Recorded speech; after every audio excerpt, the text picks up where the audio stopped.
diyaaradan oo siday gurmad raashin gaar ah loogu talagalay dadka ay saameynta ku yeelatay fatahaadii u sameeyay biyaha webiga Shabeelle ayaa marka ay soo caga dhigatay garoonka diyaaradaha Ugaas Khaliif Airport ee magaalada Beledweyne cilad ku timid waxa ay sababtay inay gabi ahaanba ay burburto diyaaradan ayaa waxaa laga soo badbaadiyay bayloodkii 2 qof oo kale oo shaqaalaha diyaaradda ah waxaana dhaawac uu soo gaaray mid ka mid ah diyaaradan ayana waxay ka timid dalka Djibouti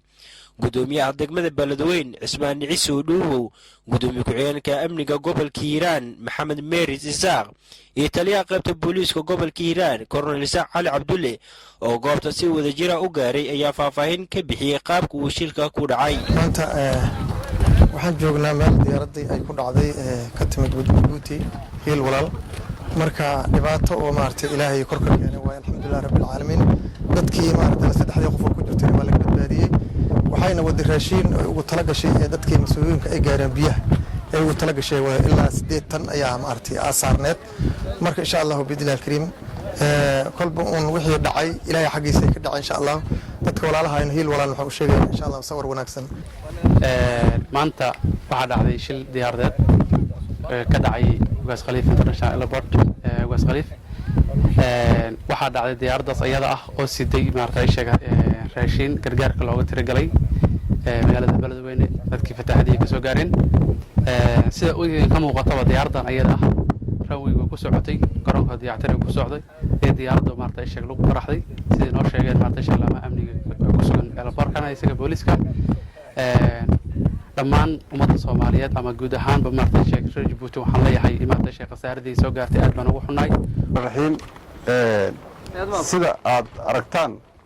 maanta airportka Ugaas Khaliif Airport waxa ku dhacday diyaarad weyn oo diyaaradaha xamuulka qaada ah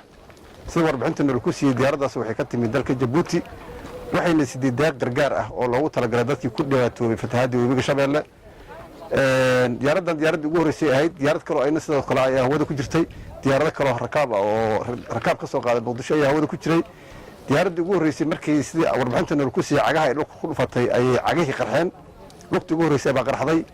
arrintaas waxay sababtay diyaaradii in ay wadada ka weecato kadibna ay ku dhacdo buur halka yaala ee garab ku dhufato kadibna uu dab ka dhasho anaga gurmud ayaan u fidinay 3 qofood oo saarneed oo dadkii shaqaalaha ka ahaa diyaaradda ah ciidanka booliiska halkan joogay gurmud ay markii u fidiyeen ciidanka AMISOM waxay isku dayeen inay ka soo badbaadiyaan dadka meesha ku jira way ka soo badbaadiyeen alxamdulillah rabbil caalamiin dhaawacyo fudud ayaa soo gaaray sida loo sheegay waxaan isku daynay inaan diyaaradda inteeda kala badbaadino nasiib darro dabdamis la'aan ka jirta airportkan ayaa waxay sababtay in aan u taagweyno dabkii ka dhashay diyaaradda shilka gashay Cabdinuur Cusmaan Adan Carays ودن راديو ان تي في بلدوينه